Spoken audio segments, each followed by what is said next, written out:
It's a coffee talk. It's a coffee talk. And if you've never listened to us before, don't just go away because we said coffee talk. Yeah. You're going to want to hear about this culture. Yeah. One question that always comes up is about culture in the agency. What are the ingredients? What are the elements that make up a good culture in an agency? And I have a few of them for you. I do. So one fact about this is a great culture in an agency is by design. It doesn't just happen. What do I have to do for my team in order to create a great culture? Even if you are selling on the front end, you have to look at it like you're selling to your team as well. And so how do we sell a good culture in our agency? I have 3 things. And as we're starting the new year, I think every agency needs 3 things. First thing is core values. What are core values and why are they important? This is the quick guide on how to handle any situation in the agency. Like selling with integrity. Like this is one of our values, right? Right. And it's also really important that they're not just BS. Like you Right. see a lot of like the really big corporations and they have all their values up on the wall. And then, you talk to the people that work there like, Yep. So I think that a lot of folks maybe get a bad taste in their mouth about values because of that. And, a lot of people have come from the corporate world where it just was sort of said, but not done. Right. But I would guess that at some point when those values were established, they were believed. They did do it. For us, it's really important because it helps to make decisions, right? You can look and say, oh, this aligns with our values. And you can come up with it with your team and figure out like if somebody does your core values, they should be the perfect team member. So if they do all of them, then they should be like the perfect person for your agency. So how do we do this? And to your point is, it can't just be wishy-washy. So if you have a core value, like integrity, list it, but then tell the WWW. So why is this important to the agency? How it can be used in the agency and give examples of that, right? So WHE.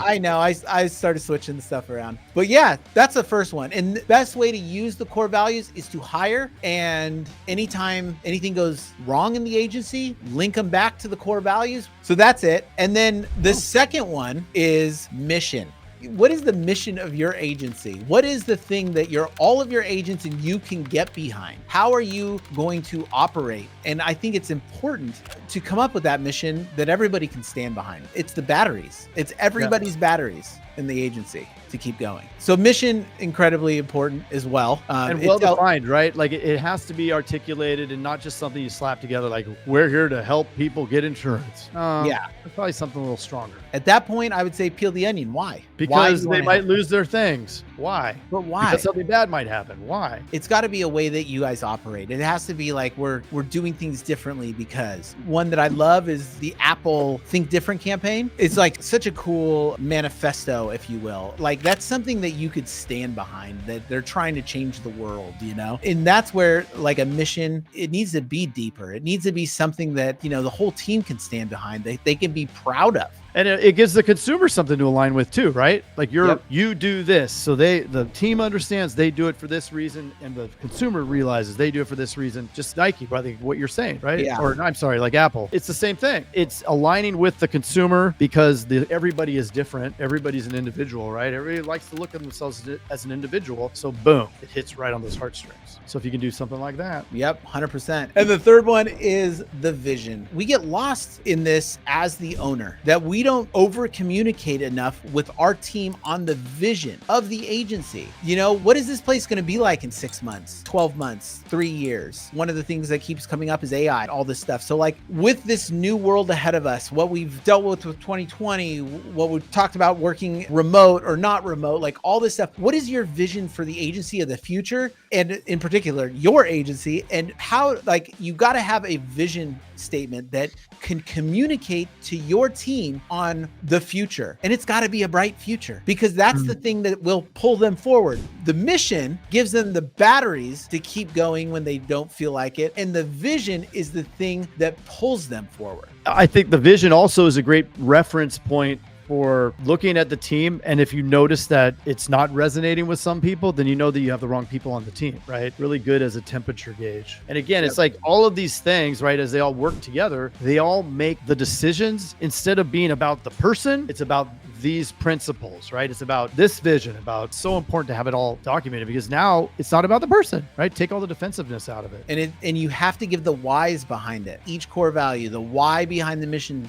statement, the why behind the vision, how it pertains to them, not to you as the agency owner, but to them individually. And I think that when you get real clear on this and you think of the agency that you want in the perfect world, design the core values, the mission, and the vision around that, and get real clear on that, and then start holding everyone to that and start bringing it up in meetings, start preaching it, right? Yeah. Then in 6 months, in 12 months, you will have that agency that you dreamed of. It's 100%. Like we're our own worst enemy in that we don't believe that we can do the thing that we see the other people doing. Yeah. I never thought that we could be it. Just didn't seem possible because the cash flow wasn't there. I had every excuse to not be able to do it until I did it. This whole thing of culture and stuff has to be by design. You have to be intentional about this. Otherwise, it will go to the default. And I'll tell you one thing, working in an agency as an LSP is so freaking hard. And the hardest thing to do is to hire new people and get them trained up to be proficient and to be a part of the team and to get them up and running. It takes up so much of your resources in your agency, time, money, I mean, you name it. And then you're putting yourself risk of it being the wrong person and derailing, what you've built up in your agency, that we have to take this seriously and put intention behind it. Otherwise, it will go awry at some point. In the last one, we talked about what we did, what were the steps? It was pull ourselves back, not talk, and then focus on the culture, right? Because the thing that was broken in my agency for a decade or almost a decade was the culture. There never was a culture. And I remember saying, how does this agent have such a great team? As soon as somebody comes in and somebody leaves, and it was because we were always desperate, right? Doing it desperately. We didn't have the values. We didn't have any of these things laid out, and we expected it just to fall into place. And it's like you said, it's by design. It's very intentional. But once it's there, that's it, right? You're not going to change it next year. Oh, you know what? We decided we don't want to go with integrity this year, right? No, once you have the things in place, because they're your values, they're there. That's it. The hard work is done, right? Yep. Now it's all just gravy and easy and candy and unicorns. Yeah, no, it's still hard, but it's more effective.